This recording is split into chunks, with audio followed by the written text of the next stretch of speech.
Basically थोड़ा सा correction, ex director Punjab thalassemia prevention programme, professor of pathology हूँ फातिमा जिन्ना medical university में, और 7-8 साल मैंने इसकी प्रिवेंशन पे किया as a government of Punjab की मैं एम्प्लॉय थी और एडिशनल जॉब थी मेरी।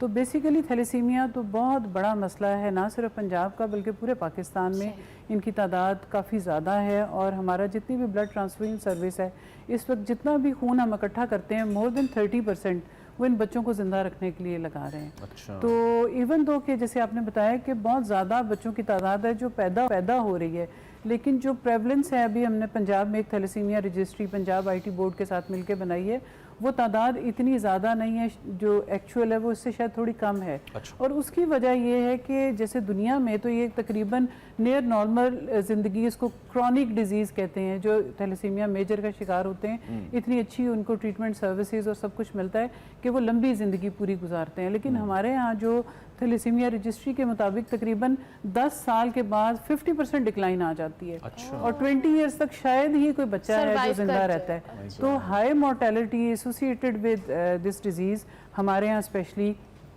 बहुत सारी उसकी वजूहात हैं, जो ब्लड का ना मिलना, स्पेशली ये रमज़ान के आप ट्रांसमिशन कर रहे हैं तो इनमें एकदम डिक्लाइन आ जाता है डोनेशंस के अंदर। तो इस हवाले से मैं कहूँगी कि डोनेट करना चाहिए।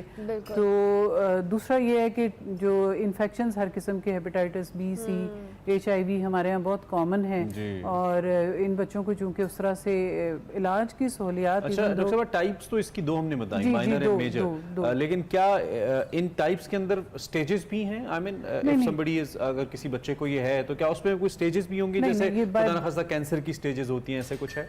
वो उस तरह से स्टेजेस तो नहीं है, लेकिन चूंकि एक डिजीज़ जब प्रोग्रेस करती है तो उसकी कॉम्प्लिकेशंस डेवलप हो जाती हैं। जो थैलेसीमिया की टाइप्स आपने बताई हैं, थैलेसीमिया जो कैरियर या माइनर है वो तो नियर नॉर्मल है, हम में से कोई भी हो सकता है जब तक कि वो स्क्रीन ना कराए।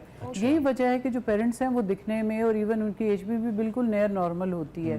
तो माँ सवाए जब तक वो CBC टेस्ट ना कराएं या इलेक्ट्रोफोरेसिस ना कराएं, इसीलिए ज़रूरी जो लेजिस्लेशन की आपने बात की थी कि शादी से पहले जो है वो थैलेसीमिया का टेस्ट जरूर करा लें।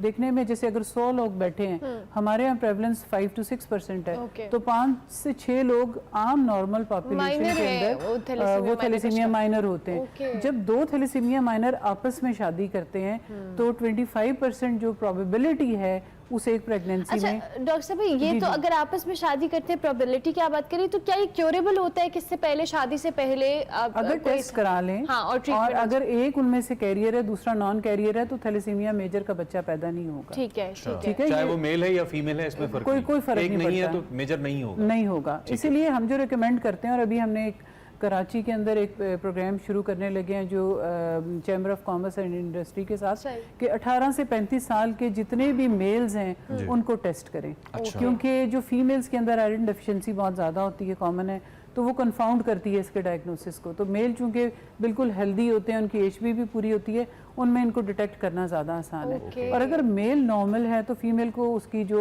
वुड बी स्पाउस है उसको हम टेस्ट करना रेकमेंड ही नहीं करते। और इन केस के अगर मेल कैरियर निकल आए तो उसकी जो पार्टनर है प्रोस्पेक्टिव, उसका फिर हम रिकमेंड करते हैं कि उसका भी टेस्ट। अच्छा डॉक्टर साहब, दोनों अगर माइनर हैं, अगर दोनों माइनर हैं, कैरियर हैं, तो क्या उनमें भी प्रोबेबिलिटी है? और अच्छा अगर प्रोबेबिलिटी है भी तो क्या वो क्योरेबल है कि शादी से पहले या बच्चा कंसीव करने से पहले वो दोनों जो पार्टनर्स हैं वो उनका बच्चा थैलेसीमिक ना हो, उसके लिए कोई प्रिवेंशन? जी बिल्कुल, उसको कहते हैं हमल के दौरान टेस्ट प्रीनेटल डायग्नोसिस। ठीक है। और अल्हम्दुलिल्लाह थैलेसीमिया प्रिवेंशन प्रोग्राम ने पिछले 7-8 सालों में पूरे पंजाब के अंदर तकरीबन 25 के करीब गायनेकोलॉजिस्ट ट्रेन किए हैं।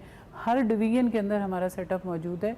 वो हमल के 11वें हफ्ते में प्लेसेंटल टिश्यू अल्ट्रासाउंड गाइडेड लेके उसका DNA लैब, और फातिमा जिन्ना मेडिकल यूनिवर्सिटी गंगाराम के अंदर वो DNA लैब मौजूद है जिसके अंदर हम टेस्ट करके बता सकते हैं कि माँ जो बच्चा कैरी कर रही है वो थैलेसीमिया मेजर का तो नहीं है। अच्छा। 1 in 4 की प्रोबेबिलिटी में। तो अगर वो थैलेसीमिया मेजर का बच्चा हो तो फतवा हमारे पास अवेलेबल हैं और पूरी दुनिया में वो हैं कि 120 डेज से पहले जो अगर उसको टर्मिनेट किया जा सकता है, नॉट बियॉन्ड 120 डेज। तो 120 डेज से पहले उसकी टर्मिनेशन हो जाती है। तो इसके लिए फिर एक जिम्मेदारी भी आ जाती है वालिदैन के ऊपर कि वो इस सर्टेन टाइम पीरियड से पहले टेस्ट करवा लें। जी, और अगर उनको इन्फॉर्मेशन हो, और अल्हम्दुलिल्लाह इस वक्त जितना काम हमने पूरे पंजाब में किया और इवन पूरे मुल्क में ये अवेयरनेस हमने सवात से भी लोगों को ट्रेन किया है, कोयटा से भी लोगों को ट्रेन किया है, और एटलीस्ट ये अवेयरनेस दी है कि ये टेस्ट की सहूलत पाकिस्तान में मौजूद है और गंगाराम में इसका हेड ऑफिस है और डीएनए लैब मौजूद है। बहुत महंगा टेस्ट है डॉक्टर साहब? नहीं, ये free of cost, government of Punjab specialised health care के अंडर ये फ्री ऑफ कॉस्ट हो रहा है। और अगर ये प्राइवेटली कराएं तो मे बी ये 35 to 50,000 लगे इस टेस्ट और इसकी डीएनए रिपोर्ट प्रिपेयर करने में, लेकिन टोटल फ्री ऑफ कॉस्ट है। लोगों की आसानी के लिए हम एक बार फिर बता दें कि अगर कोई औरत अपना बच्चा कैरी कर रही है, शी इज़ प्रेग्नेंट, वो 120 दिन से पहले थैलेसीमिया का फ्री ऑफ कॉस्ट टेस्ट करवा सकती हैं। अगर उस टेस्ट में वो थैलेसीमिया मेजर निकल आए तो इनके पास फतवा डॉक्टर साहब ने बताया मौजूद है कि आप उस बच्चे को कैरी ना करें फर्दर, क्योंकि वो टर्मिनेट करा सकते हैं। थैलेसीमिया मेजर होगा वो, बजाय इसके कि आप एक अनहेल्दी बच्चा पैदा करें और बाद में बड़ी मुश्किल जिंदगी गुजारे, तो इस्लाम इस हवाले से अलाउ करता है। डॉक्टर साहब कंटिन्यू कीजिएगा अपनी बात। और इसमें ये है कि हमारे यहाँ इस वक्त गंगाराम के अंदर तकरीबन 120-130 के करीब PND सिर्फ प्री नेटल डायग्नोसिस के टेस्ट हम कर रहे हैं, जो कि एक पूरे साल का है। यूनिवर्सिटी कॉलेज लंदन जो सेंटर ऑफ हीमोग्लोबिनोपैथीज है, उसका वर्कलोड हम एक महीने में उससे ज़्यादा करें। इससे आप ये भी अंदाज़ा कर सकते हैं कि बर्डन की डिजीज़ बर्डन कितना बड़ा है। और हमने इस वक्त तक जो एक्सटेंडेड फैमिली स्क्रीनिंग है उसमें 4 लाख से ज़्यादा कैरियर स्क्रीन पूरे पंजाब में किए हैं। कॉलेजेस और यूनिवर्सिटीज़ में जाते हैं, लोगों को अवेयरनेस देते हैं।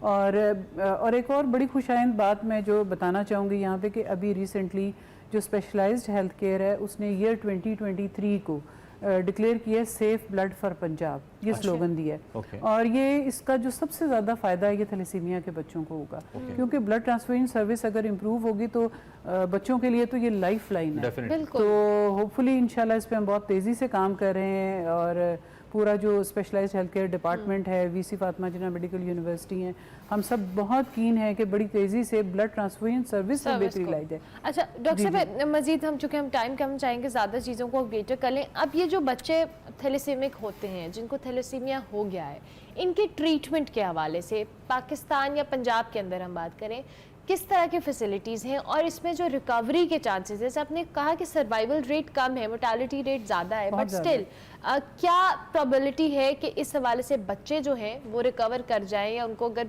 रेगुलर मिलता रहे ब्लड तो वो अपनी ज़िंदगी गुजार सकते हैं? उसमें जैसे मैंने आपको बताया ना कि जो डेवलप्ड कंट्रीज़ हैं उनमें ऑलरेडी ये क्रॉनिक डिजीज़ है, इसलिए कि नंबर थोड़ा उनको ट्रीट करना आसान है। लेकिन यहाँ पे आप रेगुलर ब्लड ट्रांसफ्यूजन ही इसका ट्रीटमेंट है और ये एक तरह से कंटिन्यूस ट्रीटमेंट चलेगा। क्योर सिर्फ बोन मैरो ट्रांसप्लांट में है, वो भी हर केस में नहीं होता और बोन मैरो ट्रांसप्लांट बहुत एक्सपेंसिव है। तो बेस्ट प्रिवेंशन है। जितनी भी डिजीजेज अगर आप देखें, किडनी डिजीजेज, लिवर डिसऑर्डर्स और जितने ये हेपेटाइटिस B, C और डायबिटीज़, हार्ट डिजीजेज, और ये सारी की सारी प्रिवेंटेबल है। ठीक है। तो एज ए नेशन हमें अब प्रिवेंशन पे जाना है। रमजान टाइम जी, रमजान का जो कि महीना है और आपने बड़ा डिटेल्स में हमें आपने फिगर्स भी हमारे सामने रखी। जो यंग पेरेंट्स में भी आपको देख रहे हो या वो लोग जो वालिदैन जो अपने बच्चों की शादियां करने का इरादा रखते हैं आने वाले वक्त के लिए, आप कुछ भी बीइंग स्पेशलिस्ट उनको मशवरा देना चाहें थैलेसीमिया को लेकर? जी, वो बिल्कुल ज़रूरी है कि एटलीस्ट थैलेसीमिया का जो कैरियर स्क्रीनिंग है वो शादी से पहले ज़रूर करवाएं। और स्पेशली ऐसे लोग जिनकी फैमिली में कोई ऐसा बच्चा मौजूद है जो थैलेसीमिया मेजर का ये डायग्नोज्ड है या उसको ब्लड ट्रांसफ्यूजन लगता है और आपके इल्म में है। और बेसिकली शादी से पहले थैलेसीमिया का टेस्ट मैंडेटरी होना चाहिए।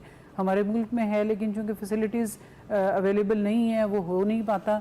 तो ये आपकी ज़िम्मेदारी है कि बीइंग अ रिस्पॉन्सिबल जो सिटीज़न शादी से पहले ये टेस्ट जरूर करें। Thank you very much doctor साहब, बहुत शुक्रिया, इतना डिटेल डॉक्टर साहब ने बताया। थैलेसीमिया जी, अगर आपको लगता है या आपकी फैमिली के अंदर कोई है तो शादी से पहले इसका एक टेस्ट ज़रूर करा लें। टेस्ट फ्री ऑफ कॉस्ट होता है गवर्नमेंट हॉस्पिटल के अंदर और करा सकते हैं। इससे आपके आने वाली जो जनरेशन है वो भी ऑब्वियसली इस चीज़ से बच सकती है और बड़ा ज़रूरी है। पाकिस्तान को अच्छे नंबर्स नहीं हैं जो थैलेसीमिया पेशेंट्स के हवाले से, सो हमने सोचा कि हम इस हवाले से आपको आगाही दें और थैलेसीमिया के हवाले से बात